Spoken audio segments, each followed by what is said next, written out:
Un leve quejido de mi hijo me arrancó de un sueño intranquilo. Desperté de golpe y, presurosa, puse la mano sobre su frente. Ardía como un ascua. Sentí que el corazón se me encogía en un puño. Tito, mi hijo de 5 años, tenía fiebre otra vez. Miré el reloj. Las agujas acababan de pasar las 11 de la noche. Allá afuera, Madrid aún no dormía. Pero en este lujoso chalet de La Moraleja solo se oían la respiración dificultosa de mi hijo y los latidos desbocados de mi corazón. Rápidamente, tomé una toalla húmeda para refrescarle el cuerpo y le puse el termómetro, 39 grados. La cifra, de un rojo brillante en la pantalla digital, fue como una puñalada directa en mis ojos. Busqué temblorosa en el botiquín. La última pastilla de paracetamol la había gastado por la tarde. Tenía que llevarlo al hospital. Tomé a mi hijo en brazos, su pequeño cuerpo lánguido y febril. Salí corriendo de la habitación y bajé al salón, donde mi marido, Damián, seguía sentado con las piernas cruzadas en el sofá, deslizando el dedo por la pantalla del móvil mientras silbaba una melodía alegre. Llevaba un traje de marca impecable, el pelo engominado y brillante. A su lado, una maleta de viaje estaba lista. Damián, querido, le llamé, con la voz quebrada por el pánico.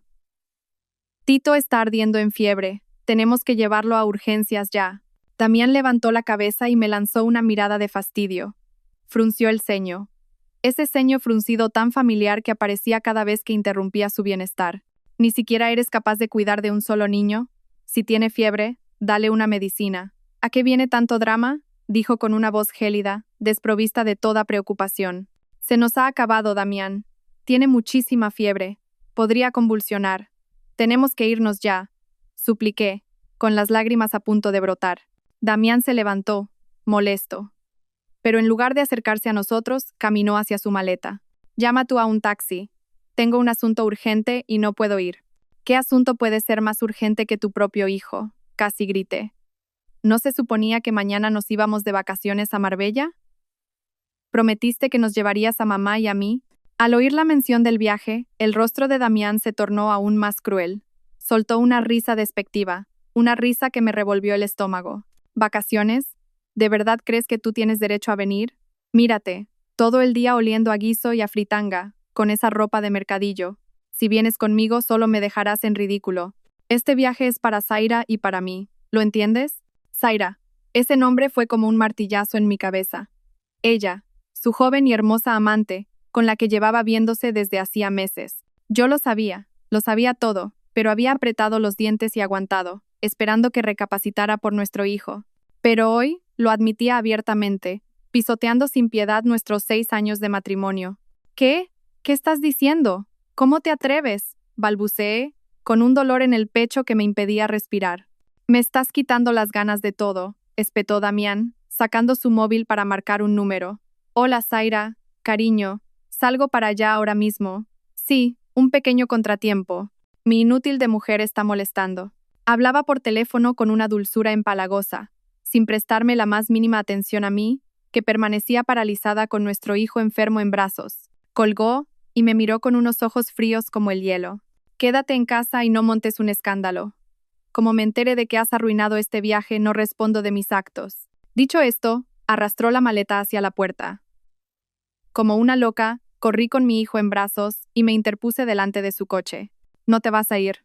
Tu hijo está muy enfermo, eres su padre. No puedes abandonarnos así. Golpeé el cristal de la ventanilla, gritando entre sollozos desesperados. Damián bajó la ventanilla. Su rostro mostraba una crueldad que nunca antes le había visto.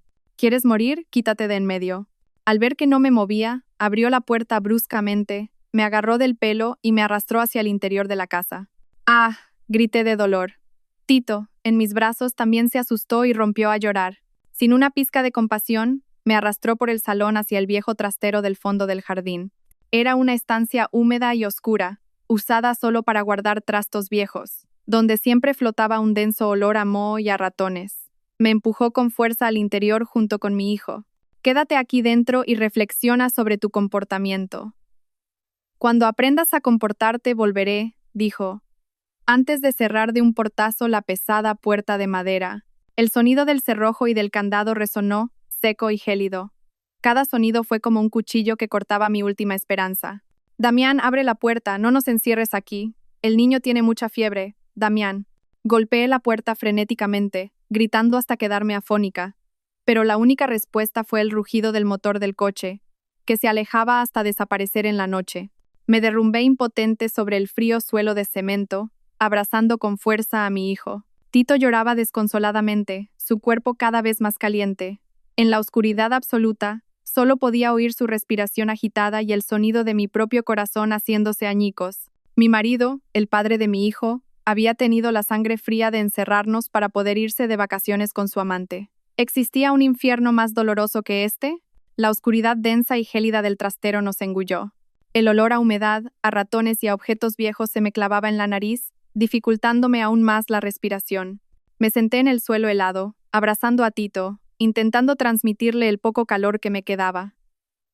El niño había dejado de llorar desconsoladamente. Se había quedado dormido en mis brazos, pero su cuerpo seguía ardiendo. Su respiración era corta y rápida. Apoyé mi mejilla en su frente, sintiendo el calor que emanaba como si fuera fuego. ¿Qué podía hacer? Encerrada aquí, sin medicinas, sin agua, mi hijo no aguantaría mucho más.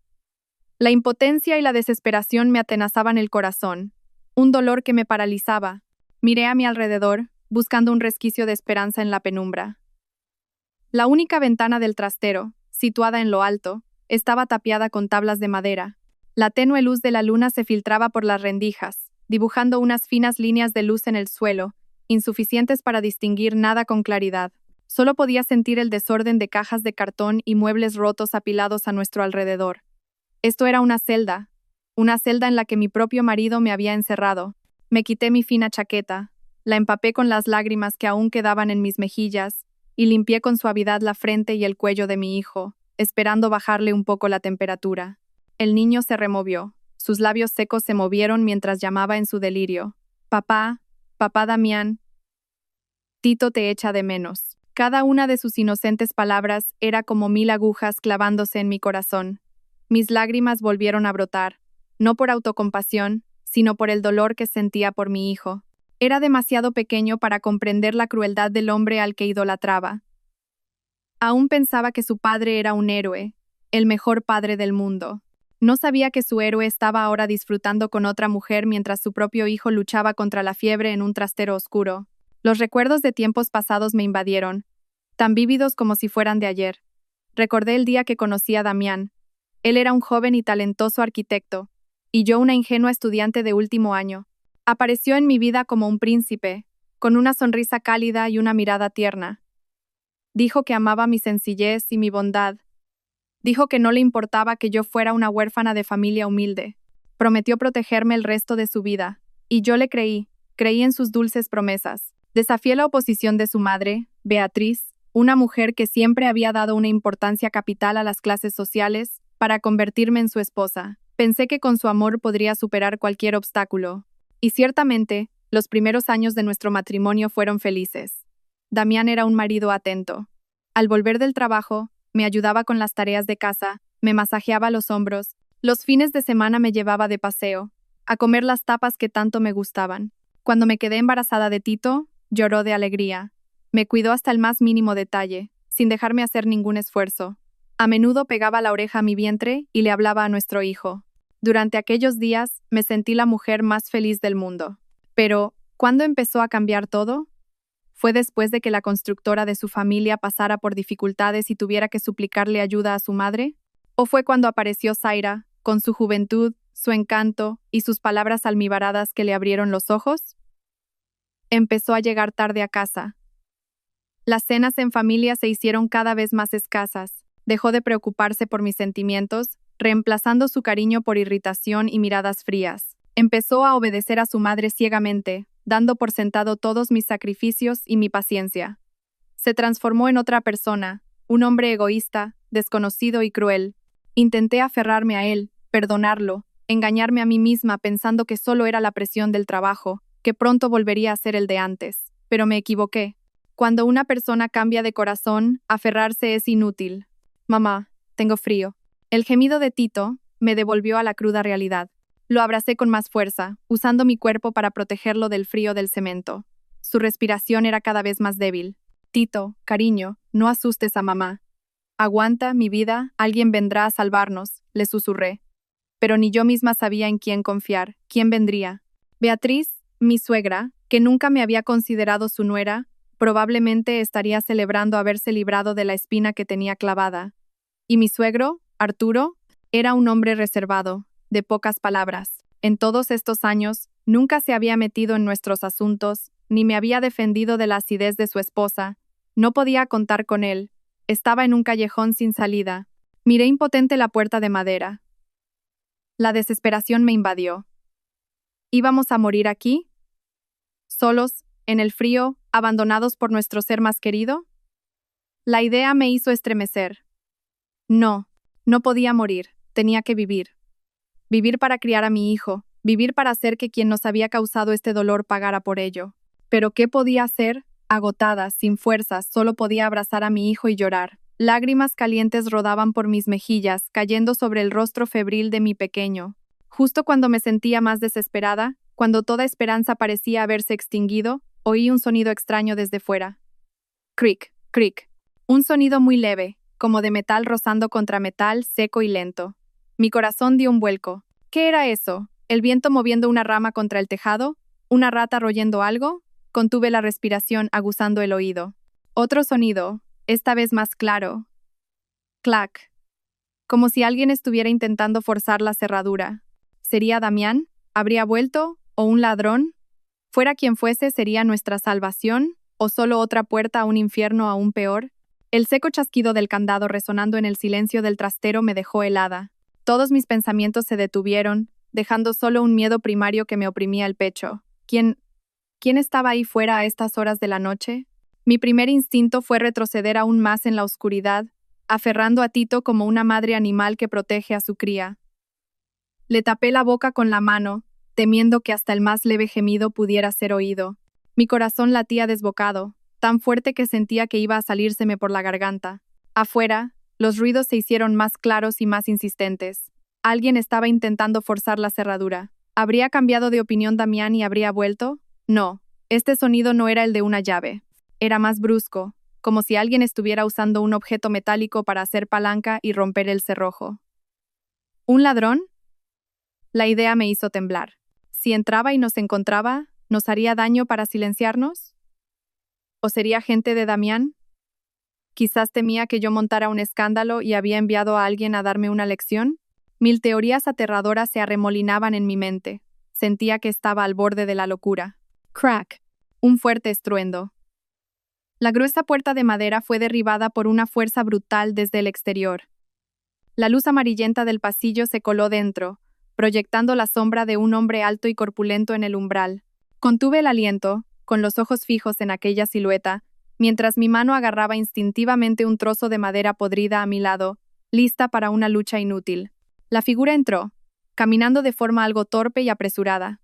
Cuando la persona se adentró en el débil rayo de luz de luna que entraba por la ventana, reconocí, estupefacta, a mi suegro.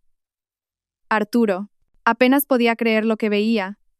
Llevaba puesto su pijama de seda, su pelo canoso estaba revuelto. Su rostro, normalmente sereno y severo, reflejaba ahora una angustia y una preocupación extremas. Jadeaba, y en su mano aún sostenía una palanqueta de hierro, la herramienta que acababa de usar para reventar la puerta.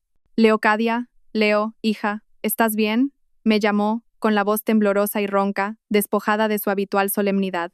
Al vernos acurrucados en la esquina, tiró la palanqueta al suelo y corrió hacia nosotros tambaleándose. Dios mío, ese desgraciado, ¿cómo ha podido hacerle esto a su propia familia? Se arrodilló a mi lado, y su mano áspera y temblorosa tocó la mejilla de Tito. El calor que desprendía el cuerpo de su nieto le hizo dar un respingo. Está ardiendo.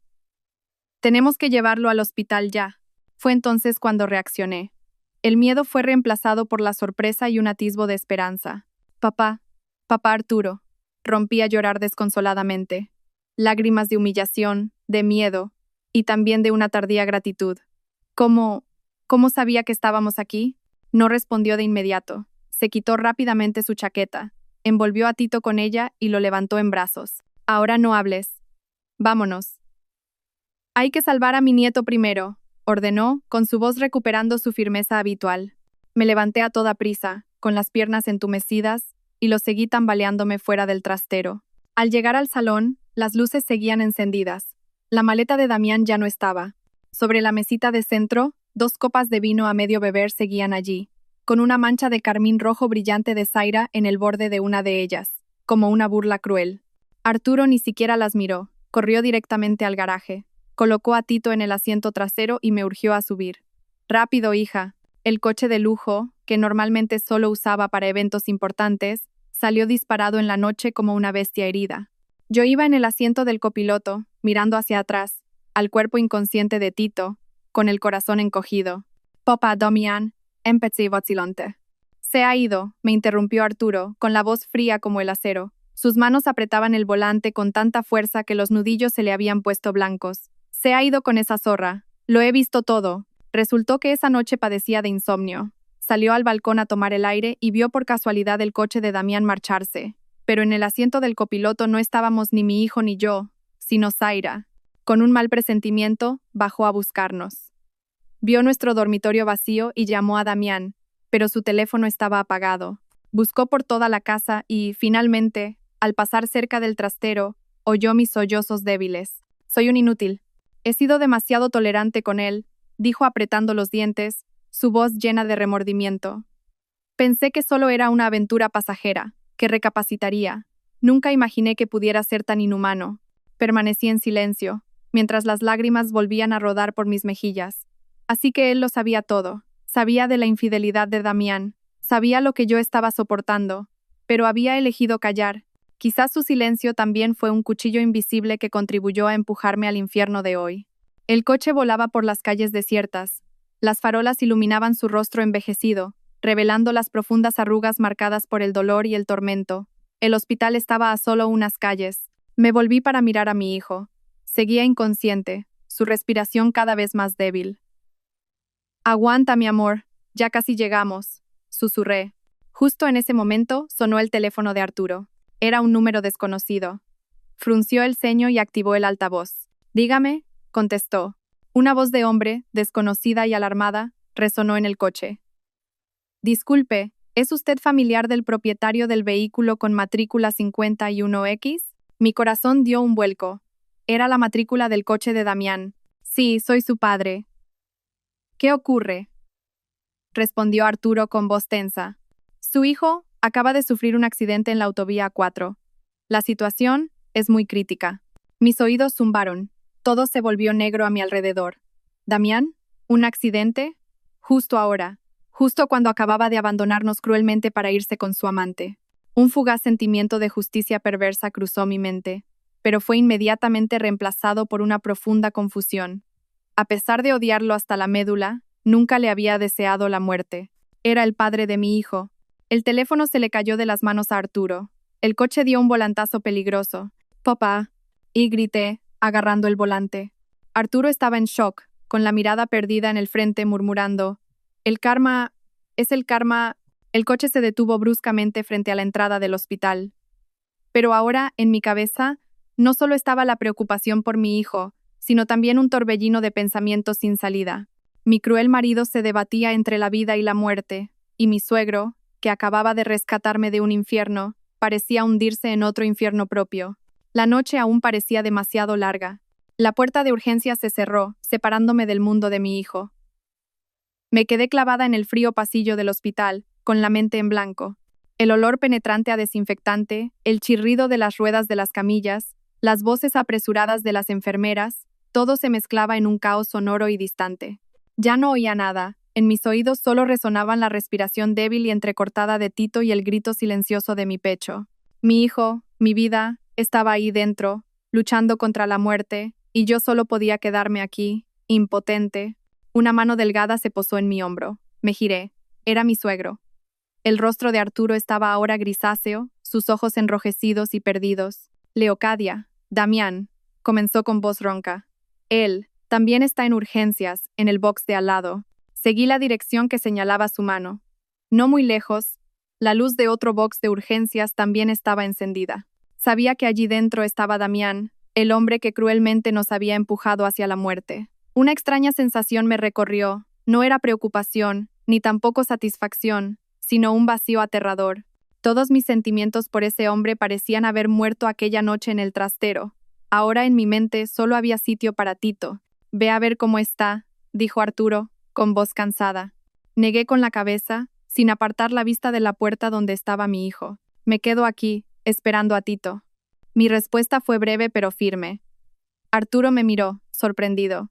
Quizás no esperaba que fuera tan fría, pero enseguida, en sus ojos envejecidos, la sorpresa dio paso a una expresión de dolor y comprensión. No dijo nada más, simplemente se quedó a mi lado, mirando en la misma dirección.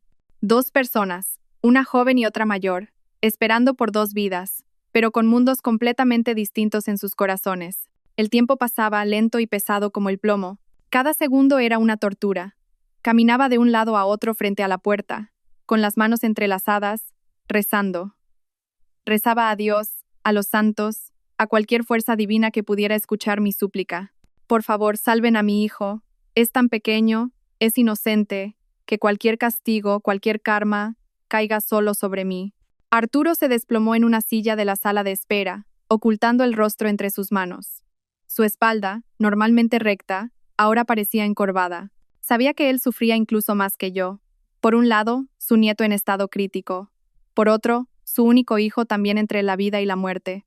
Cualquier dolor habría desgarrado el corazón de un padre y abuelo. Finalmente, después de casi 2 horas que parecieron un siglo, la puerta del box de Tito se abrió. Un joven médico salió, quitándose la mascarilla. Arturo y yo corrimos hacia él. Doctor, mi hijo, mi nieto, ¿cómo está? El médico nos sonrió con alivio. Por suerte lo trajeron a tiempo. El niño sufrió una convulsión febril por una infección vírica. Le hemos bajado la fiebre y lo hemos estabilizado. Ya está fuera de peligro, pero tendrá que quedarse en observación unos días. Al oírlo, mis piernas cedieron.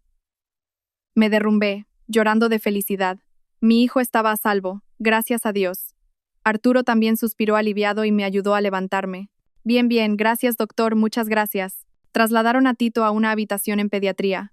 Verlo dormir tranquilamente en la cama, aunque su rostro aún estaba pálido, con la respiración ya regular, me trajo por fin la paz. Me senté a su lado, tomé su manita y la apreté contra mi mejilla.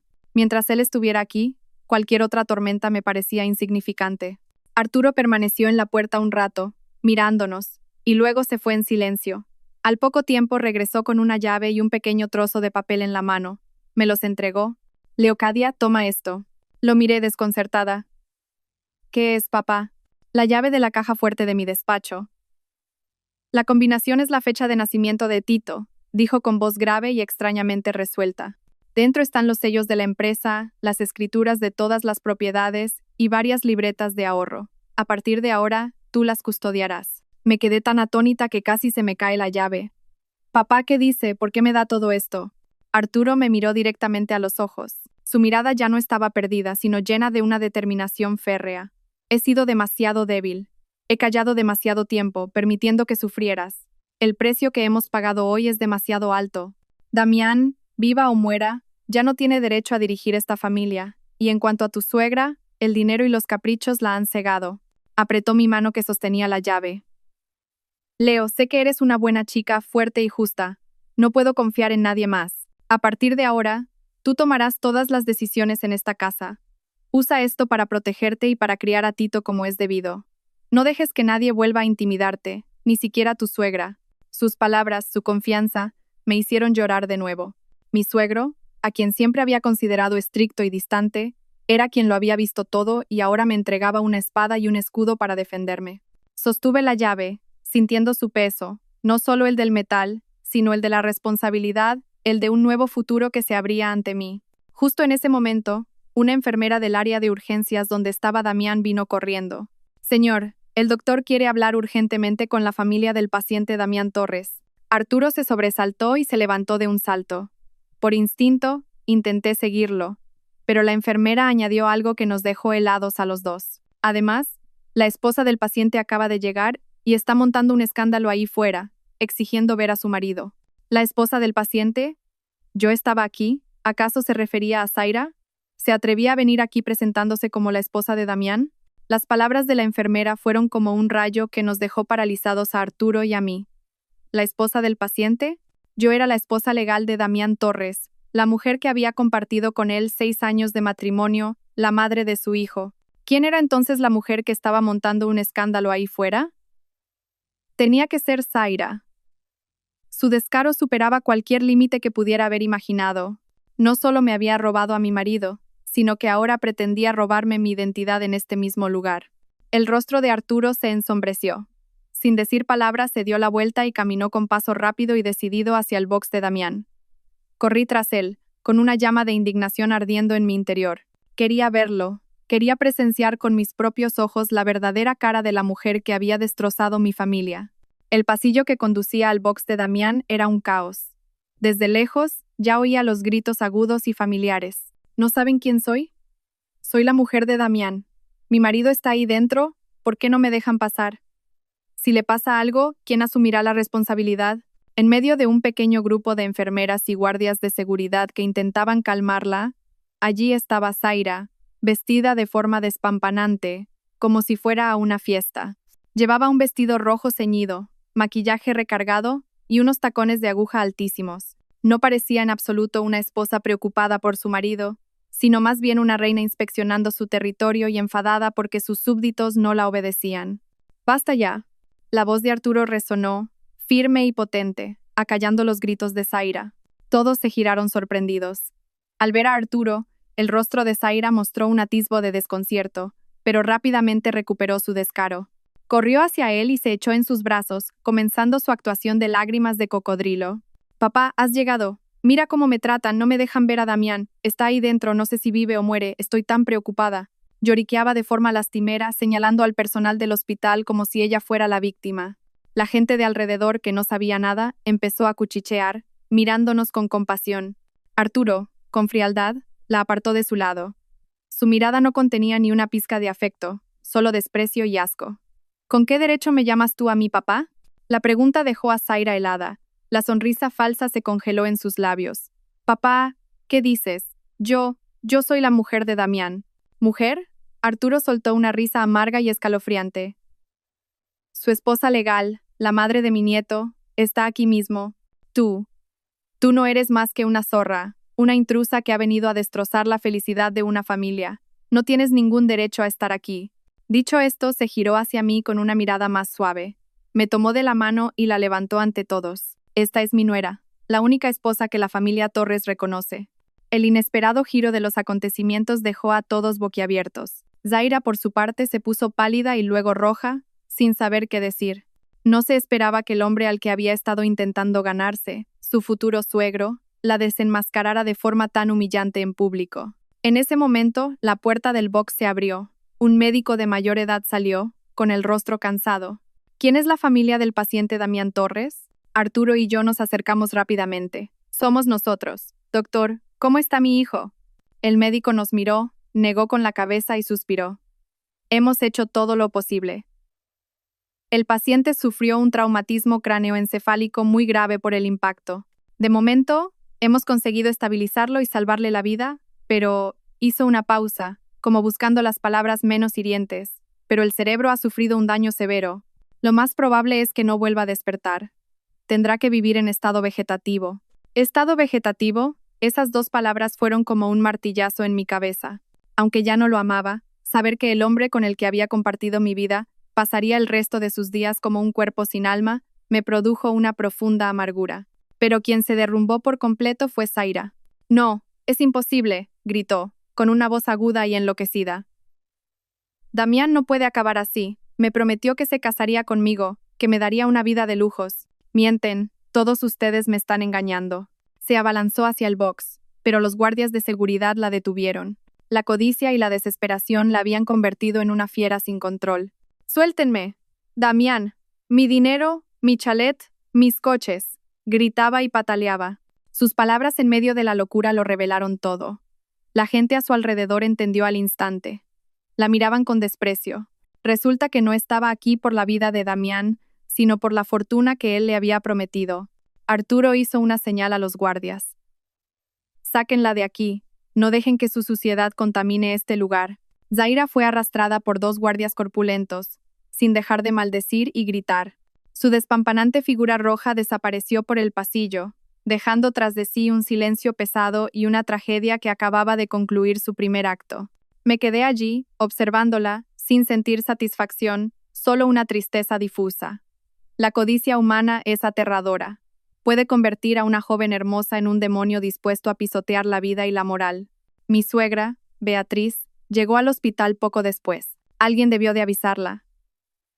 En cuanto nos vio a Arturo y a mí frente al box, se abalanzó, no para preguntar por su hijo, sino para señalarme y gritarme. «Has sido tú, bruja, tú has arruinado a mi hijo. Desde que pusiste un pie en esta casa, mi familia no ha tenido un día de paz. Ahora que lo has dejado así, estarás contenta». Sus palabras venenosas resonaron en el pasillo. Arturo no pudo soportarlo más. «Cállate la boca», gritó. «¿Sabes lo que acaba de hacer tu queridísimo hijo? Ha encerrado a su mujer y a su hijo enfermo en un trastero para irse de juerga con su amante. Si ha tenido un accidente, es porque se lo ha buscado. Es el karma». Sangró.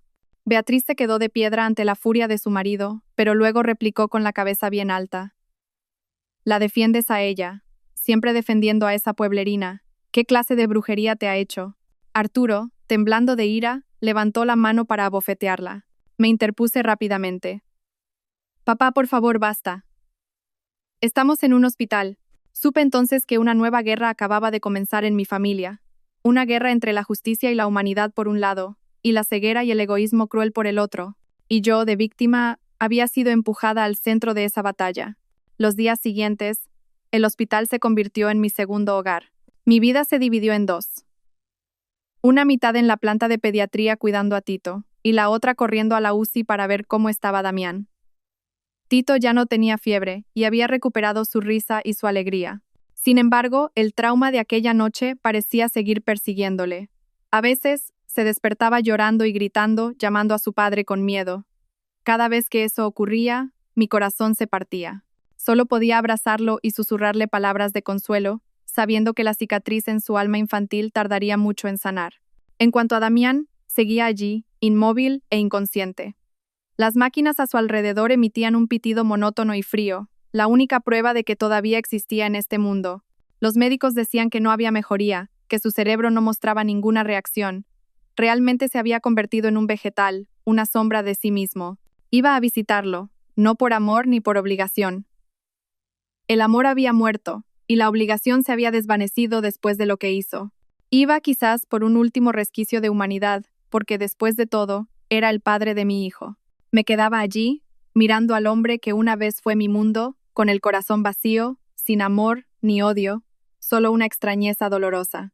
Beatriz, después de su escándalo en el hospital, ya no se atrevía a levantarme la voz. La cruda verdad sobre su hijo y la firmeza de Arturo parecían haberla intimidado. Pero sabía que era solo un silencio temporal. Dentro de esa mujer todavía había un volcán de odio y rencor, esperando el momento de entrar en erupción. También visitaba a Damián, pero siempre elegía momentos en los que yo no estaba. Llegaba y se iba en silencio, y su mirada hacia mí era siempre como una daga. Mi vida transcurría en un estado de agotamiento y estancamiento, hasta que una tarde, mientras pelaba una manzana para Tito, Arturo entró en la habitación. Parecía mucho más envejecido, pero su mirada era firme. Se sentó y me observó un buen rato antes de hablar con voz grave y clara. «Leocadia, no puedes seguir viviendo así». Lo miré, sin entender a qué se refería. Tito ya está bien. ¿Y Damián? Probablemente nunca despierte. Tienes todo un futuro por delante. No puedes enterrar tu juventud en un hospital y a la sombra de alguien que ya no es el mismo. «¿Pero qué se supone que debo hacer, papá?», pregunté desconcertada. «No sé a dónde ir». «A casa», respondió Arturo de forma concisa. «Y empezar a tomar las riendas de tu vida. Ya te lo dije, a partir de ahora, tú tomarás todas las decisiones. Quiero que vuelvas, no como una nuera sumisa, sino como la cabeza de esta familia». Sus palabras me dejaron atónita. Yo, una mujer que solo conocía la cocina y el cuidado de su hijo, ¿asumir la dirección de una fortuna y una gran empresa? «No puedo hacerlo, papá. No sé nada de negocios». Arturo sonrió, una sonrisa inusual en su rostro severo. «Nadie nace sabiéndolo todo. Si no sabes, aprendes. Cuando yo empecé, solo era un mecánico con las manos vacías. Lo importante no es lo que sabes, sino si te atreves a hacerlo».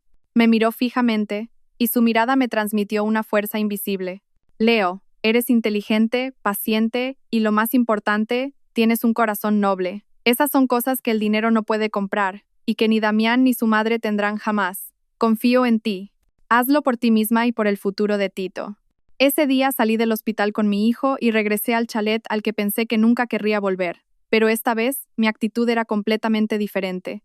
Ya no era una sombra, una invitada en mi propia casa. Regresaba como alguien que estaba a punto de aprender a luchar para proteger lo que era suyo. Al cruzar el umbral, vi a Beatriz sentada en el sofá, con los brazos cruzados y una mirada afilada que nos recorrió de arriba a abajo. Ah, ya habéis vuelto. Pensé que te habías largado para siempre. No dije nada, simplemente pasé por su lado con Tito de la mano. «Detente», gritó. «¿Quién te ha dado permiso para irte sin consultarme? ¿Acaso ya no me consideras tu suegra?» Me detuve y me giré lentamente para mirarla a los ojos. Mi mirada ya no era sumisa ni temerosa, sino tranquila hasta la frialdad. «Suegra, he vuelto a mi casa. He traído a mi hijo a su habitación. No creo que necesite pedir permiso a nadie para eso». Mi actitud la dejó sin palabras. Probablemente nunca me había visto responderle así. Tú, balbuceó, furiosa. Justo en ese momento, Arturo bajó las escaleras. ¿Otra vez buscando problemas?, dijo con voz severa. Leocadia acaba de traer a nuestro nieto del hospital. Si no puedes decir algo amable, al menos no busques pelea. ¡Mírala!, se levantó Beatriz de un salto. Ya no respeta a nadie. Seguro que piensa que, con Damián en ese estado, puede hacer lo que quiera y quedarse con toda la fortuna de esta familia. Exacto, respondió Arturo con voz firme. A partir de ahora, toda la fortuna de esta casa y todas las decisiones importantes de la empresa estarán en manos de Leocadia. Es mi decisión. ¿Tienes alguna objeción? Beatriz se quedó boquiabierta, sin poder creer lo que oía. Su plan de controlar las finanzas, de traer a un sobrino lejano como heredero, se había desvanecido en un instante. Me miró con un odio visceral. Muy bien, todos vosotros. Siseó entre dientes antes de marcharse a su habitación echando humo. Supe en ese momento que la guerra en esta familia acababa de empezar de verdad. Pero ya no tenía miedo. Tenía el apoyo de mi suegro y, lo más importante, una razón para luchar. Los días siguientes, comencé a familiarizarme con un mundo completamente nuevo. Arturo se convirtió en mi mentor. Me llevó a la empresa, me presentó a los directivos clave, me enseñó a leer informes financieros, a analizar el mercado, a negociar con socios. Al principio, todo me sonaba a chino, era demasiado nuevo y complejo, pero con perseverancia y esfuerzo, poco a poco empecé a entender. Me quedaba despierta hasta las 2 o 3 de la madrugada estudiando documentos. Llegaba temprano y me iba tarde, participando en todas las reuniones. Mi transformación sorprendió a todos en la empresa, desde los directivos más exigentes hasta los empleados, que poco a poco empezaron a respetarme. Mientras investigaba el funcionamiento de la empresa, descubrí muchas irregularidades. Gastos sin justificar, contratos con precios absurdamente altos con empresas fantasma, proyectos con sobrecostes inexplicables, todos llevaban la firma de Damián.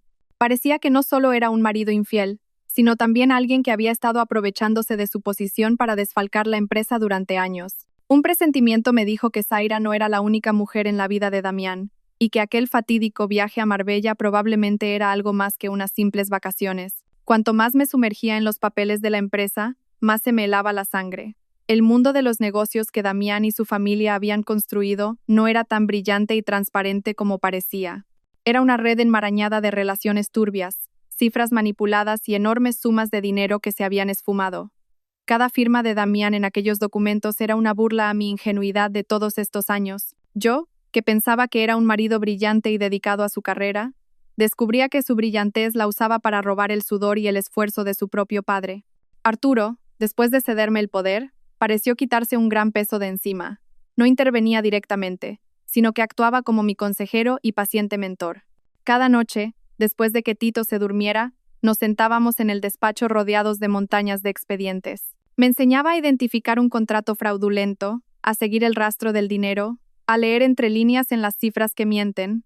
En los negocios no puedes fiarte completamente de nadie, ni siquiera de los más cercanos, decía con la mirada perdida. La codicia puede convertir a un amigo en un enemigo y a un familiar en un extraño.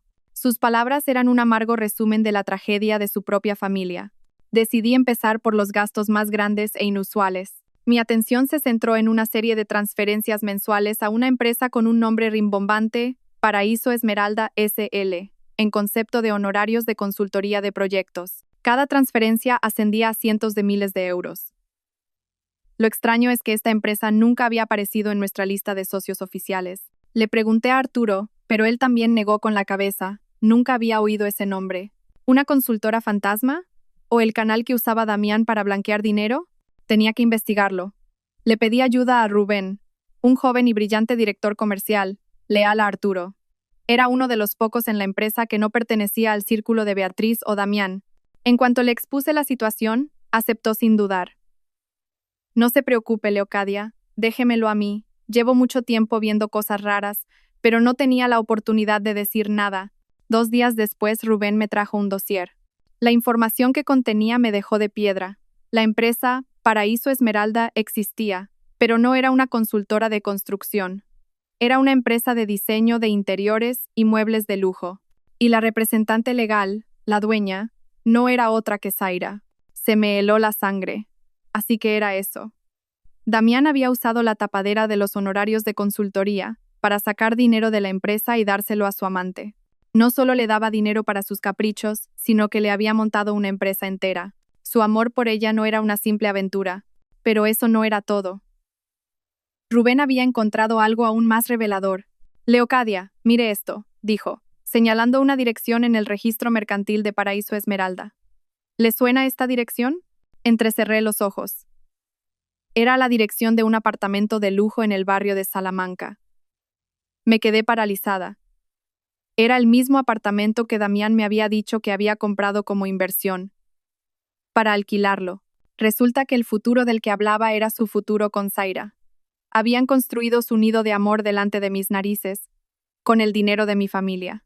La rabia y el dolor de la traición volvieron a apoderarse de mí. Pensé que ya estaba curtida, que ya no sentía nada, pero no, la herida era demasiado profunda. Recordaba haber estado en ese apartamento una vez. Damián me había llevado con la excusa de ver el piso piloto.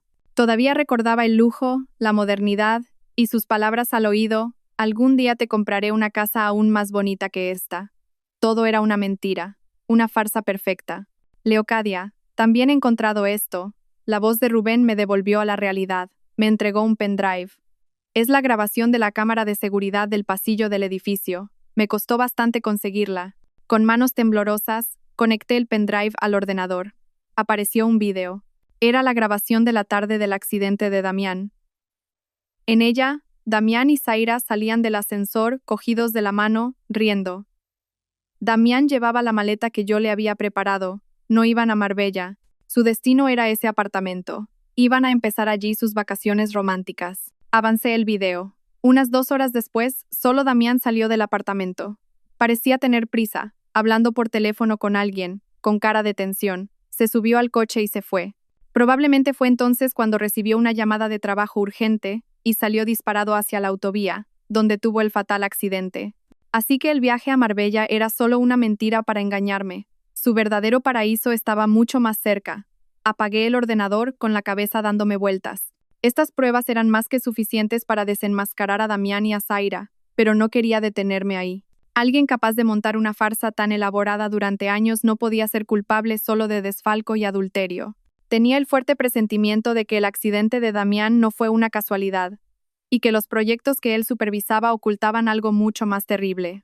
Con pruebas irrefutables en mis manos, podría haberlo destapado todo de inmediato, hundiendo a Zaira en la miseria y dejando a Beatriz sin cara para mirar a nadie. Pero no lo hice. Un ataque sorpresa podría darme una satisfacción momentánea, pero no resolvería el problema de raíz. Además, mi instinto sobre los otros oscuros secretos de Damián me impulsaba a ser más cautelosa. Necesitaba desmontar su red de mentiras capa por capa, hasta que toda la podredumbre oculta saliera a la luz. Decidí no enfrentarlos directamente, sino empezar por cortarles el sustento, el dinero. Mi plan comenzó un lunes por la mañana. Me levanté más temprano de lo habitual, elegí un traje de chaqueta azul marino y me maquillé de forma sutil pero decidida. Me miré en el espejo, ya no era la Leocadia débil y sumisa de antes. Mis ojos ahora brillaban con determinación y un toque de frialdad. Hoy jugaría mi primera carta. En la oficina, convoqué una reunión urgente con el Departamento de Contabilidad y con Rubén. Ante la sorpresa de todos, di una orden tajante. A partir de hoy, exijo que se revisen y se suspendan temporalmente todos los pagos de los contratos de consultoría con la empresa Paraíso Esmeralda S.L. Además, quedan congeladas todas las tarjetas de crédito de empresa que estén a nombre de personas que no sean empleadas. La jefa de contabilidad, una mujer de mediana edad y mano derecha de Beatriz, protestó de inmediato. Señora Leocadia, eso no puede ser. Los contratos con Paraíso Esmeralda los firmó el director general Damián en persona y se han pagado puntualmente durante 2 años. Y una de las tarjetas de empresa es de la presidenta, la señora Beatriz. Si la congelamos sin avisar, la interrumpí, mi voz no era alta, pero tenía la autoridad suficiente para silenciar la sala. ¿Ha dicho presidenta? Que yo sepa, el presidente del Consejo de Administración es el señor Arturo Torres. Mi suegra, la señora Beatriz, no ostenta ningún cargo en esta empresa. ¿Con qué derecho utiliza una tarjeta de empresa con crédito ilimitado? La jefa de contabilidad se quedó sin palabras, pálida. Y en cuanto a Paraíso Esmeralda, continué, mi mirada afilada recorriendo a todos los presentes, sospecho que es una empresa fantasma creada para blanquear dinero. He solicitado al departamento jurídico que inicie una investigación. Hasta que no haya resultados, se detienen todas las transacciones. Es una orden mía, como directora en funciones, con la autorización del presidente, Arturo Torres. ¿Alguien tiene alguna objeción? La sala quedó en completo silencio. El poder que Arturo me había conferido estaba funcionando. Nadie se atrevió a contradecirme. Tal como esperaba, la tormenta no tardó en desatarse. La primera en llamar fue Beatriz. Estaba en un centro comercial de lujo y su tarjeta platino había sido denegada. Mocosa, ¿qué le has hecho a mi tarjeta? Sisió por teléfono, su voz aguda y furiosa. ¿Te atreves a bloquear mi tarjeta? ¿Tú sabes quién soy yo? Suegra, respondí con calma. Simplemente estoy aplicando las normas de la empresa. Las tarjetas corporativas son para uso profesional de los empleados. Usted no es empleada, así que me he visto obligada a retirársela. ¿Tú te atreves a darme lecciones a mí? Esta empresa es de mi familia. Gasto lo que me da la gana. Suegra, la empresa es una entidad jurídica independiente, no la propiedad privada de nadie. A partir de ahora, para sus gastos personales, por favor, utilice su propio dinero. Dicho esto, colgué, sin darle oportunidad de seguir insultando. Podía imaginar su cara de furia, privada de su fuente inagotable de dinero. Se acabaron sus días de compras sin mirar el precio. La siguiente en buscarme fue Zaira. No llamó, sino que vino directamente a la empresa. Seguía vestida con estilo, pero su rostro ya no mostraba esa confianza arrogante. La detuvieron en recepción. La observé desde mi despacho a través de las cámaras. Intentaba parecer una víctima, diciéndole a la recepcionista que tenía algo urgente que comunicarme. Le di permiso para subir. Al entrar en mi despacho, Zaira miró a su alrededor con envidia. Leocadia, comenzó con una voz falsamente dulce. He oído que la empresa ha suspendido los contratos con nosotros. ¿Ha habido algún malentendido? Nuestro contrato sigue en vigor. Me recliné en mi silla, jugando con un bolígrafo. No hay ningún malentendido, Zaira. Simplemente estamos reevaluando la eficacia de nuestros socios. Y hemos notado que su empresa, aparte de cobrar puntualmente cada mes, no parece aportar ningún valor de consultoría real. El rostro de Zaira cambió. ¿Qué quieres decir? El contrato lo firmó Damián. Él sabe mejor que nadie el valor que aportamos. Ah, sí, sonreí con desdén.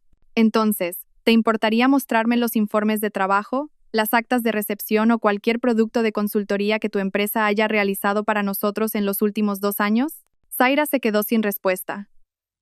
Obviamente no tenía nada de eso. Eran contratos ficticios. Me lo estás poniendo difícil a propósito. Si Damián se entera, no te lo perdonará. Intentó amenazarme. Me levanté, me acerqué a ella y le susurré al oído, lo suficientemente bajo para que solo nosotras lo oyéramos. Damián, ¿crees que él puede hacerme algo? Quizás deberías preocuparte por ti misma. ¿Crees que no sé de dónde salió el dinero para el apartamento del barrio de Salamanca en el que vives? ¿Crees que no sé quién pagó el deportivo que conduces? Zaira, lo que no es tuyo, tarde o temprano, tendrás que devolverlo. Y a veces, con intereses. El cuerpo de Zaira empezó a temblar. Su rostro se volvió blanco como el papel. Me miró con una mezcla de miedo y odio. No se esperaba que yo lo supiera todo. Largo, dije con voz gélida. Antes de que llame a seguridad, Zaira retrocedió tambaleándose, sin atreverse a decir una palabra más, y salió corriendo como si hubiera visto un fantasma. Mi primer movimiento había sido un éxito. Había cortado los 2 tentáculos que estaban desangrando la empresa, pero sabía que esto era solo el principio. Cuando acorralas a las bestias se vuelven más peligrosas que nunca, y tenía la sensación de que Beatriz y Zaira no se quedarían de brazos cruzados por mucho tiempo. La verdadera batalla, probablemente, acababa de empezar. Tal como lo había previsto, el silencio de Beatriz y Zaira fue la calma que precede a la tormenta. Sin acceso a la financiación y despojadas de su vida de lujo, aquellas 2 mujeres ya no tenían nada que perder. Y cuando alguien no tiene nada que perder, es capaz de cometer las mayores locuras. Su contraataque no se dirigió a la empresa ni a los bienes materiales, sino a lo único que me importaba y a mi mayor debilidad en ese momento, mi honor. Querían destruirme, convertirme en una villana a los ojos de todos, para que no pudiera seguir luchando con la cabeza alta. La tormenta comenzó con susurros, con rumores sembrados de forma deliberada. Primero, dentro de la empresa, la gente empezó a cuchichear a mis espaldas que yo era una esposa desalmada, que, aprovechando el accidente de mi marido, me había aliado con mi suegro para tomar el poder, que era una serpiente que, tras ser criada en la casa, ahora mordía a sus dueños. Sabía que esos rumores provenían de la jefa de contabilidad, la secuaz de Beatriz. No le di importancia. Me concentré en mi trabajo, confiando en que mis acciones serían la mejor respuesta. Pero subestimé su malicia.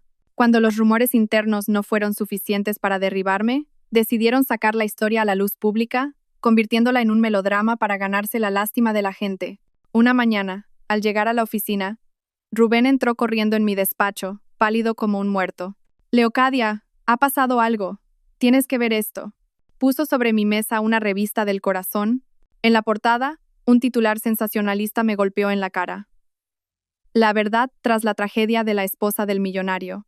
Infidelidad y un plan para robar la fortuna mientras su marido agoniza. Debajo, un largo artículo escrito con un tono lacrimógeno y melodramático narraba una historia completamente inventada.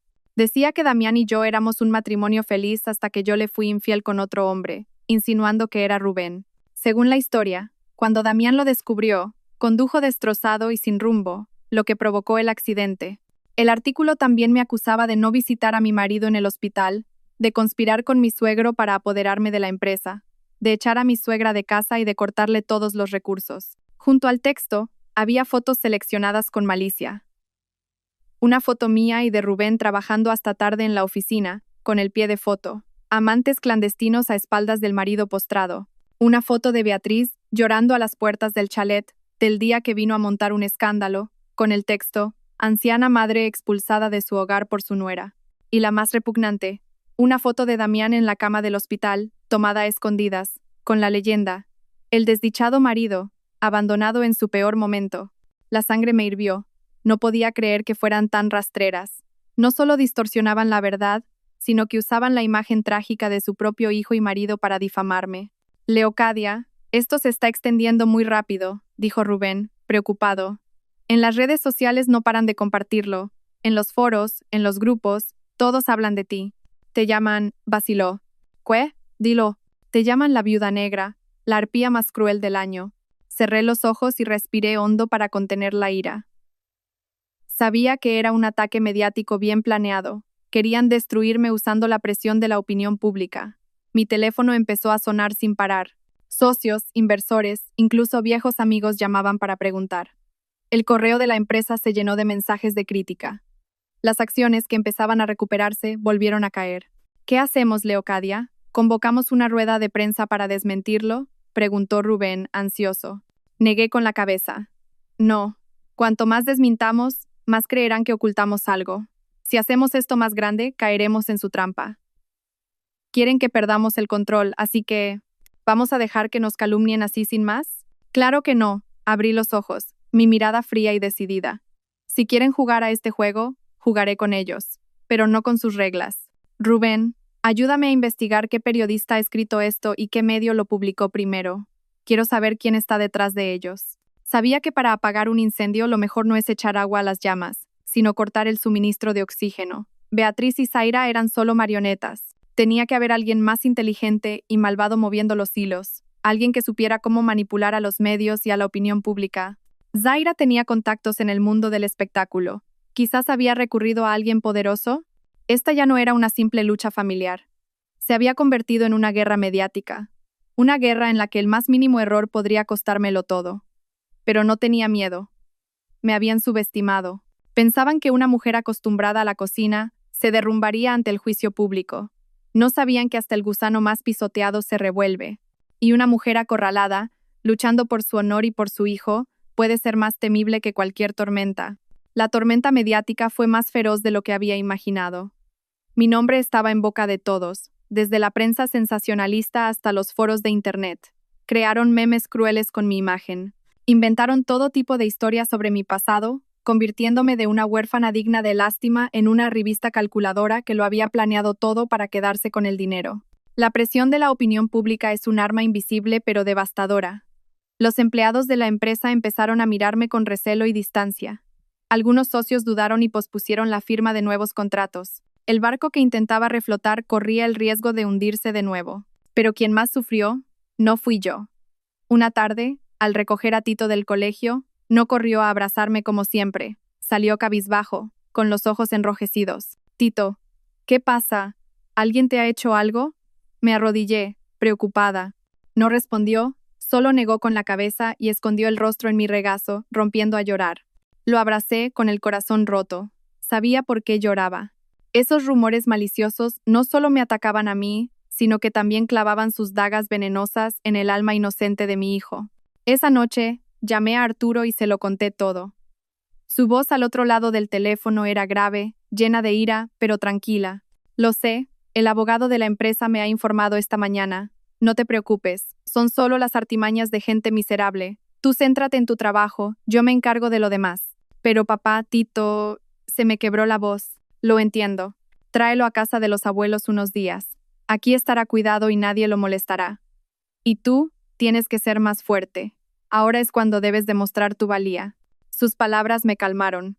Tenía razón, no podía rendirme. No solo luchaba por mí, sino también por mi hijo. Mientras yo me apartaba del ojo del huracán, Rubén trabajó de forma muy eficaz. Descubrió quién estaba detrás del primer artículo. Un periodista freelance llamado Gorka, conocido por su falta de escrúpulos, y quien le había proporcionado la información, las fotos y una gran suma de dinero era Zaira. Había usado sus contactos en el mundo del espectáculo para lanzar el ataque. Pero había un detalle que me llamó la atención. Según Rubén, el dinero que Zaira le pagó a Gorka y a su red de medios era mucho mayor de lo que ella podía permitirse en ese momento. ¿De dónde salía ese dinero? Beatriz ya no tenía acceso a los fondos de la empresa y Zaira tampoco. ¿Había un tercero, un patrocinador misterioso moviendo los hilos? La idea me dio escalofríos. Esta lucha era más compleja de lo que pensaba. Pero fuera quien fuese, mi objetivo inmediato era apagar el fuego.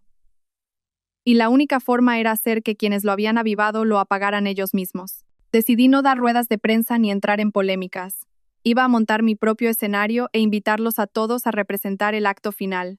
Le conté mi plan a Arturo. Al principio dudó, era arriesgado. Pero cuando le expliqué los detalles, se convenció.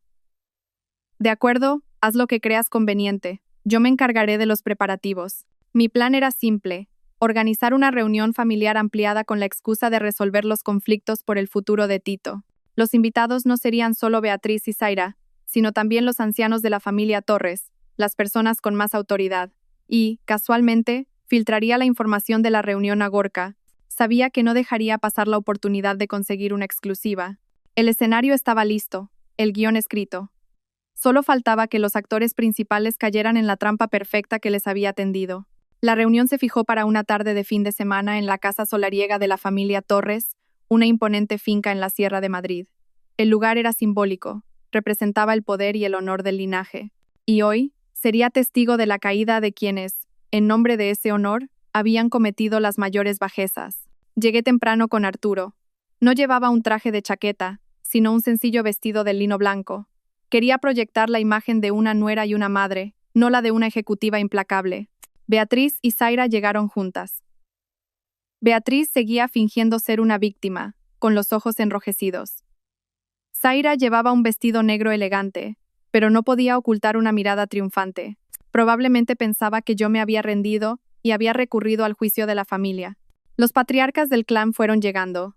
Eran hombres mayores y respetados. Me miraban con recelo y lástima. Sabía que los rumores habían calado en ellos. Cuando todos estuvieron sentados, me levanté e hice una reverencia. Señores tíos, les he convocado hoy porque quiero resolver de una vez por todas los malentendidos que han afectado a nuestra familia y al honor de nuestro apellido. Les pido disculpas sinceramente. Mi voz era humilde y sincera. Beatriz aprovechó para empezar su actuación. Hija, reconocer tus errores es un buen comienzo, comenzó a sollozar. Pero sus palabras fueron interrumpidas por la aparición de varias personas en la entrada. Periodistas con cámaras y micrófonos. La fiesta acababa de empezar de verdad. La inesperada llegada de la prensa tensó aún más el ambiente.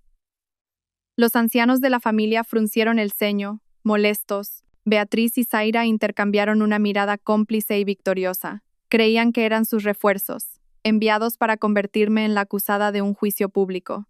Arturo se dispuso a echarlos, pero le hice una seña para que mantuviera la calma. Todo seguía mi guión.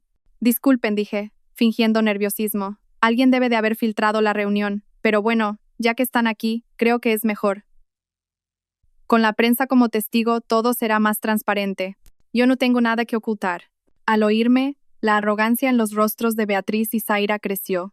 No sabían que esos periodistas, incluido Gorka, habían sido invitados por una fuente anónima, yo misma, y que el sobre que habían recibido era mucho más grueso que el de Zaira. Bien, si Leocadia lo dice, empecemos, dijo el patriarca de más edad. Habla, hija. ¿Qué ha ocurrido? Beatriz se me adelantó. Se levantó y comenzó su drama lacrimógeno. Relató la historia inventada por la prensa. Cómo le fui infiel a su hijo, cómo sufría ella, cómo le robé la fortuna y la eché de casa. Actuaba tan bien que casi me lo creo. Los flashes no dejaban de disparar. Cuando terminó, Zaira tomó el relevo. No lloró, sino que adoptó el papel de una observadora imparcial y conmovida. Señores, yo solo era una buena amiga de Damián, dijo con falsa sinceridad. Y como amiga, fui testigo de su dolor al descubrir la traición de Leocadia. Le rogué que recapacitara, pero no me escuchó. Incluso me dijo que, vaciló, fingiendo pesar, que no podía pasarse la vida atada a un marido que iba a ser un inválido. Esa frase fue una puñalada. Su maldad no tenía límites. No solo me calumniaba, sino que usaba las palabras más crueles para referirse al hombre que decía ser su amigo. La sala estalló en murmullos. Todas las miradas de reproche se clavaron en mí. Gorka tomaba notas, exultante. Su obra era perfecta. Me habían convertido en una villana imperdonable. Permanecí en silencio escuchándolo todo. Dejé que actuaran, que revelaran sus verdaderas caras. Cuando el murmullo se apoderó de la sala, cuando ya era el centro de todas las críticas, me levanté lentamente. ¿Han terminado ya? Mi voz era sorprendentemente tranquila. Mi calma los desconcertó. Esperaban lágrimas, súplicas, no esta actitud. Su actuación ha sido excelente. Aplaudí suavemente, con ironía. Si no fuera la protagonista, hasta yo me lo habría creído. Pero lamento decirles que no he venido a ver su obra, sino a mostrarles otra, una titulada La verdad. Le hice una señal a Rubén. Conectó su portátil a una gran pantalla que habíamos preparado. Primero, veamos la entrañable amistad entre la señorita Zaira y mi marido. El video de la cámara de seguridad del apartamento apareció en la pantalla. Las imágenes de Damián y Zaira, abrazados y besándose, eran nítidas. La sala enmudeció. No, eso es un montaje, balbuceó Zaira pálida. ¿Un montaje? Sonreí con frialdad. ¿Y esto también lo es? En la pantalla aparecieron las transferencias bancarias de Damián a Zaira, la escritura del apartamento y los papeles del coche a su nombre. Zaira, tu amistad con mi marido es muy valiosa. Cuesta un apartamento y un deportivo. ¿Acaso se le puede poner precio a tu amistad? Zaira se derrumbó en su silla, sin palabras. Todas las miradas se volvieron hacia ella, llenas de desprecio. Ahora, hablemos del dolor de mi suegra. Me volví hacia Beatriz. Dice que la eché de casa. ¿Recuerda esta conversación? Puse la grabación que había hecho en secreto en el despacho. La voz de Beatriz resonó, clara y venenosa. Ya no respeta a nadie. Seguro que piensa que, con Damián en ese estado, puede hacer lo que quiera y quedarse con toda la fortuna de esta familia. Luego, la voz firme de Arturo. A partir de ahora, Toda la fortuna de esta casa y todas las decisiones importantes de la empresa estarán en manos de Leocadia. La grabación terminó. Todos entendieron. No la había echado yo. Se había ido ella, furiosa por perder el poder y el acceso al dinero. Y finalmente, dije, mi voz endureciéndose mientras las miraba, sobre mi supuesta infidelidad y mi plan para robar la fortuna, esta es la verdad. Puse la última grabación, la conversación entre Rubén y Gorka, que Rubén había grabado. En ella, Gorka lo confesaba todo. Fue la señorita Zaira quien me contrató. Me dio mucho dinero y toda la información para que escribiera un artículo demoledor contra la señora Leocadia. Dijo que si la hundíamos, ella lo conseguiría todo y me recompensaría generosamente. Todas las mentiras, todas las sucias maquinaciones, quedaron expuestas. Un silencio sepulcral se apoderó de la sala. Los rostros de los patriarcas estaban morados de ira. Los periodistas, como un enjambre, apuntaron sus cámaras hacia las dos mujeres, que estaban petrificadas, sin una gota de sangre en el rostro. Beatriz y Zaira estaban acabadas. Habían cavado su propia fosa, y yo misma las había empujado a ella, enterrándolas en la humillación y la vergüenza. Su obra había terminado, pero la mía, el juicio final, aún estaba por llegar. La reunión familiar terminó en el caos y la humillación para Beatriz y su cómplice. Ante las pruebas irrefutables, no tuvieron nada que decir. Los patriarcas de la familia, enfurecidos, se disculparon formalmente conmigo y con Arturo, y declararon que repudiaban a Beatriz, considerándola una deshonra para el linaje. Beatriz, que había sido una mujer poderosa y respetada, lo perdió todo: dinero, honor y el reconocimiento de su propia familia. Se desmayó allí mismo y fue trasladada al hospital entre la indiferencia de todos. Zaira, por su parte, fue acorralada por los periodistas. Intentó huir, pero fue inútil. Las preguntas, afiladas como cuchillos, la bombardearon. Señorita, ¿es cierto que usted orquestó la campaña de difamación? ¿Cuál era su verdadera relación con el señor Torres? ¿El dinero con el que compró sus propiedades era ilegal? Su máscara había caído. Su carrera como modelo y su imagen de niña buena se desmoronaron en una sola tarde. En cuanto al periodista Gorka, tras la publicación de la grabación, intentó desaparecer, pero el equipo de seguridad de nuestra empresa lo retuvo y fue entregado a la policía. Con cargos de calumnia, extorsión y mala praxis profesional, su carrera estaba acabada. El telón había caído. Los malvados habían recibido su merecido. Pensé que me sentiría exultante, pero solo sentía un agotamiento profundo. Esta guerra me había consumido. Solo quería volver a casa y abrazar a mi hijo, pero el destino aún no había terminado conmigo. De vuelta en la oficina con Rubén para organizar los documentos del caso, él exclamó de repente: «Leocadia, acabo de descubrir algo muy extraño».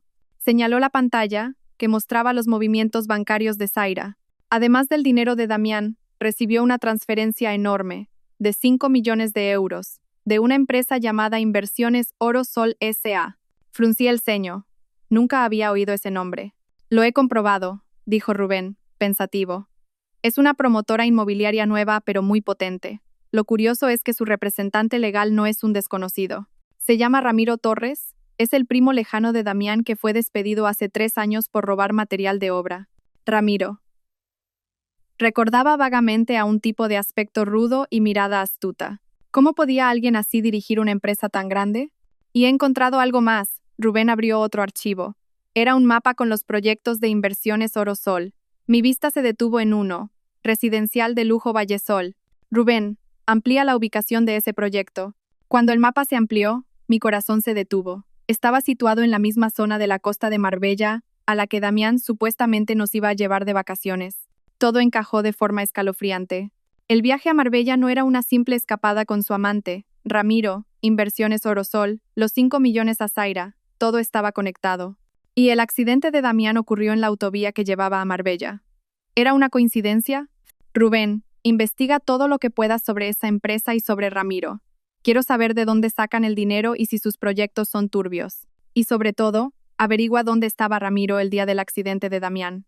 Mi instinto me decía que detrás de la infidelidad y el desfalco se escondía una verdad mucho más aterradora. Mientras esperaba los resultados, fui al hospital a ver a Damián, no por interés, sino porque necesitaba respuestas. Él era la pieza clave. Seguía inmóvil. Me senté a su lado, observando al hombre que fue mi marido. Damián, le susurré: «¿Qué más escondes? ¿Qué ibas a hacer en Marbella?». No era solo por Zaira, ¿verdad? No hubo respuesta, solo el pitido monótono del monitor cardíaco. Cuando me disponía a irme, vi que uno de sus dedos se movía, un movimiento minúsculo, casi imperceptible, pero lo vi. Mi corazón se aceleró. Llamé al médico. Tras examinarlo, el doctor me miró, sorprendido y esperanzado. Es un milagro. El paciente muestra signos de respuesta a estímulos externos. Es una señal muy positiva. Quizás tenga posibilidades de despertar. Me quedé helada. ¿Damián podía despertar? No sabía si era una buena o una mala noticia. Si despertaba, tendría que enfrentarse a la ruina de su familia y a sus propios crímenes. Y lo más importante, si despertaba, ¿lo dejarían en paz quienes se escondían en la sombra? ¿O intentarían silenciarlo para siempre? La noticia de la posible recuperación de Damián se extendió como la pólvora, trayendo consigo no solo esperanza, sino también un peligro inminente. Sabía que sus cómplices en la sombra no se quedarían de brazos cruzados. Damián, de verdugo, se había convertido en un testigo clave, una bomba de relojería. Inmediatamente pedí a Arturo que reforzara la seguridad en el hospital. Los guardaespaldas más fiables vigilaban su puerta 24/7. Estaba en una carrera contrarreloj contra asesinos. Mientras tanto, los hallazgos de Rubén sobre Inversiones Orosol eran escalofriantes. Leocadia, es increíble, dijo por teléfono, con la voz temblorosa. Todos sus proyectos son fraudulentos. Compran terrenos agrícolas a bajo precio amenazando a los agricultores. Y luego usan sus contactos para recalificarlos y venderlos a precios desorbitados. Es una red de crimen organizado. ¿Y su dinero? Pregunté con un mal presentimiento. Eso es lo más aterrador. Su financiación está vinculada a operaciones de blanqueo de dinero a nivel internacional y a varios proyectos antiguos de nuestra empresa. Proyectos que supervisaba Damián. Estaba claro. Damián no solo desfalcaba la empresa para mantener a su amante. Era una pieza clave en una red criminal mucho mayor. Había convertido la empresa de su padre en una lavadora de dinero para la mafia. Ramiro era solo un testaferro. ¿Y el accidente, Rubén? He revisado las cámaras de la autovía. Parece que Damián conducía a una velocidad altísima y perdió el control. Pero hay un detalle extraño. 10 minutos antes, un camión negro sin matrícula visible lo obligó a detenerse en el arcén. Hablaron un momento y luego siguieron. El conductor del camión, según un testigo, tenía una gran cicatriz en la cara. Un camión negro, un hombre con una cicatriz. Mi instinto no fallaba. No fue un accidente. Fue un ajuste de cuentas. Quizás Damián sabía demasiado o había cometido un error, y decidieron eliminarlo. ¿Por qué sobrevivió? Quizás fue suerte. O quizás el destino quería que viviera para confesar y pagar por sus crímenes. Entregué toda la información a una unidad especial de la Policía Nacional con la que Arturo tenía contacto. Se abrió una investigación a gran escala. La red se estaba cerrando. Días después, ocurrió algo inesperado. Beatriz, al saber que su hijo podría despertar, vino al hospital suplicando verlo. Dudé, pero acepté. Quería ver qué haría. Bajo la estricta vigilancia de los guardaespaldas y de una cámara oculta, le permitimos entrar sola durante 10 minutos. Entró y, al ver a su hijo, rompió a llorar. «Hijo mío, ¿por qué? Si te pasa algo, yo no puedo seguir viviendo», se lamentaba, pero entonces empezó a decir cosas extrañas. «Fuiste un tonto, hijo. Te dije que no te metieras con esa gente. Son demonios. Si despiertas y hablas, nos matarán a todos. A ti, a mí, a toda la familia, incluso a Tito». Temblando, sacó de su bolsillo una pequeña jeringuilla con un líquido transparente. Mi corazón se detuvo. ¿Iba a matar a su propio hijo para silenciarlo? Perdóname, hijo. Es por tu bien. Si te vas, todo terminará. Descansarás en paz. Acercó la aguja al gotero de Damián.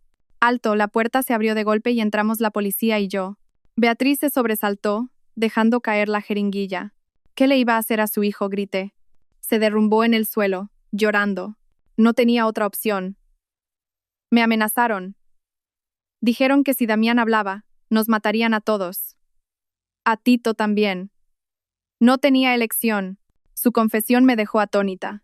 Había gente aún más temible. Gente que había empujado a una madre al límite de tener que asesinar a su propio hijo. Basándose en su confesión, la policía lanzó una redada masiva.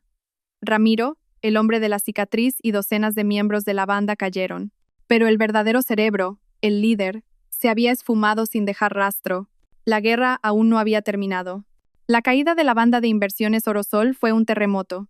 Altos cargos fueron investigados, proyectos fraudulentos salieron a la luz y la red de blanqueo fue desmantelada. La justicia, aunque lenta, parecía llegar. Pero para mí, la victoria era agridulce. El cerebro de todo, el hombre que había causado nuestra tragedia, seguía libre. Mientras tanto, ocurrió un milagro. Damián despertó. Su recuperación fue lenta pero esperanzadora. Podía abrir los ojos y reconocer a la gente, aunque aún no hablaba. Cada día iba a verlo, no como esposa, sino como la persona que tenía su destino en sus manos. Le conté todo, cómo nos encerró, cómo su madre intentó matarlo, cómo su familia se había desmoronado por sus crímenes. No sé cuánto entendía, pero cada vez que hablaba, las lágrimas rodaban por sus mejillas. Eran de arrepentimiento o de impotencia. Ya no me importaba. El amor y el odio se habían desvanecido, dejando solo un vacío gélido.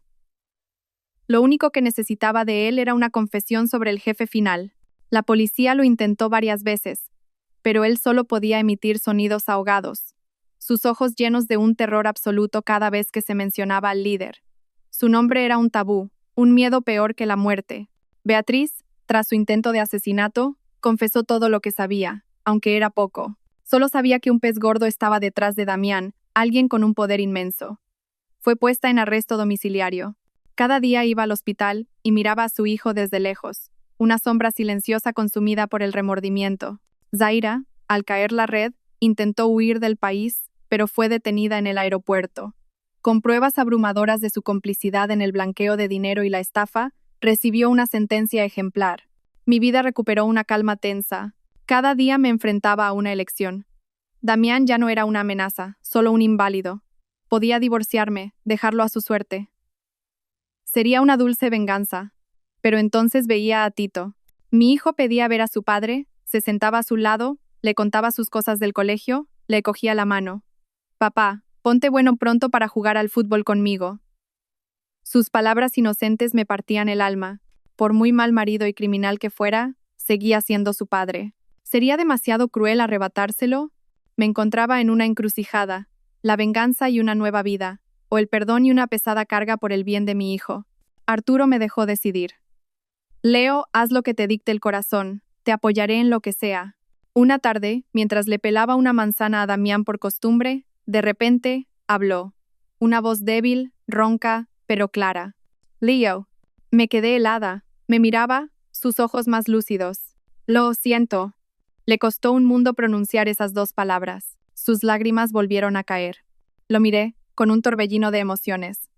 No supe qué responder. Justo en ese momento sonó mi teléfono. Era Rubén, eufórico. Leocadia, lo hemos encontrado. Sabemos dónde se esconde. El cerebro de todo está en un chalet en Sotogrande. La policía va de camino. Me puse en pie de un salto, con el corazón desbocado. Por fin, miré a Damián, y luego al atardecer por la ventana. Perdón o castigo, paz o guerra. La última elección era mía, y sabía que, eligiera lo que eligiera, la tormenta aún no había terminado del todo. La detención en Sotogrande fue rápida. El cerebro de la trama, un poderoso empresario de apariencia impecable, fue arrestado justo cuando iba a embarcar en un yate para huir. Nunca imaginó que su imperio criminal se derrumbaría tan deprisa. El día que lo trasladaron a Madrid, fui a verlo. No por regodeo, sino para poner punto y final. A través del cristal del coche policial, reconocí un rostro familiar. Un hombre que aparecía en viejas fotos con mi suegro, un hombre al que Arturo una vez llamó amigo. La codicia, en efecto, convierte a los hombres en demonios. El caso se cerró con duras sentencias. La justicia, aunque tardía, había llegado. El honor de nuestra empresa fue restaurado. Después de aquello, tomé mi decisión. No elegí la venganza, ni tampoco un perdón fácil. Elegí mi propio camino, por el futuro de mi hijo y por mi propia paz. Presenté la demanda de divorcio. El juicio fue silencioso, sin disputas. Damián no pudo asistir, pero envió una carta a través de su abogado. En ella, aceptaba todas mis condiciones, renunciando a todos sus bienes y a la custodia de Tito. Solo pedía una cosa, que le permitiera ver a su hijo de vez en cuando. Acepté, no por él, sino por mi hijo. No quería que creciera con un corazón lleno de odio. Quería que supiera que su padre se equivocó y pagó por ello, pero que seguía siendo su padre. Tras el divorcio, no lo abandoné. Usé parte de mi dinero para ingresarlo en el mejor centro de rehabilitación, donde recibiría cuidados a largo plazo. Lo hice quizás por un último vestigio de humanidad. Era lo último que podía hacer por él y por mi conciencia. Beatriz se hundió en una profunda depresión. Vivía sola en su vieja casa, avergonzada. A veces le enviaba comida y medicinas, no porque la hubiera perdonado, sino porque sabía que el remordimiento y la soledad eran su peor condena. Pasaron los años. La empresa, bajo mi dirección y la de Arturo, prosperó. Pero mi mayor éxito no eran las cifras, sino la sonrisa de mi hijo. Tito ya era un niño sano, inteligente y comprensivo. Lo sabía todo, nunca le oculté nada, pero no guardaba rencor, solo amaba y respetaba más a su madre. A veces, los fines de semana, lo llevaba a visitar a Damián. Ya podía moverse en silla de ruedas y hablar un poco. Su memoria se había recuperado parcialmente, pero los recuerdos de sus crímenes parecían haberse borrado. Solo recordaba que tenía una esposa llamada Leocadia y un hijo llamado Tito. Cada vez que veía a nuestro hijo, sonreía, una sonrisa inocente, infantil. Quizás esa fue su liberación. Una tarde soleada, paseaba con Tito por el Parque del Retiro. Mamá me preguntó de repente, ¿eres feliz? Su pregunta me sorprendió. Miré a mi hijo, su sonrisa pura, y luego al cielo azul. Sonreí, una sonrisa de verdadera paz. Sí, hijo, mamá es muy feliz. Una vez pensé que mi vida era una noche oscura sin salida. Estuve encerrada en el trastero de la desesperación, encadenada por la traición.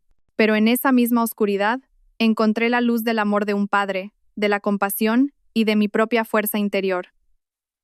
La puerta del trastero se abrió, liberando no solo mi cuerpo, sino mi alma. Mi amanecer no llegó de la noche a la mañana. Fue un largo viaje a través de la tormenta. Y ahora, bajo el cálido sol, entendía que la felicidad no es la ausencia de dolor, sino la fuerza para superarlo. La nueva vida de mi hijo y la mía, ahora, de verdad, acababa de empezar. Una vida sin odio, llena de amor, perdón y un cielo sereno por delante.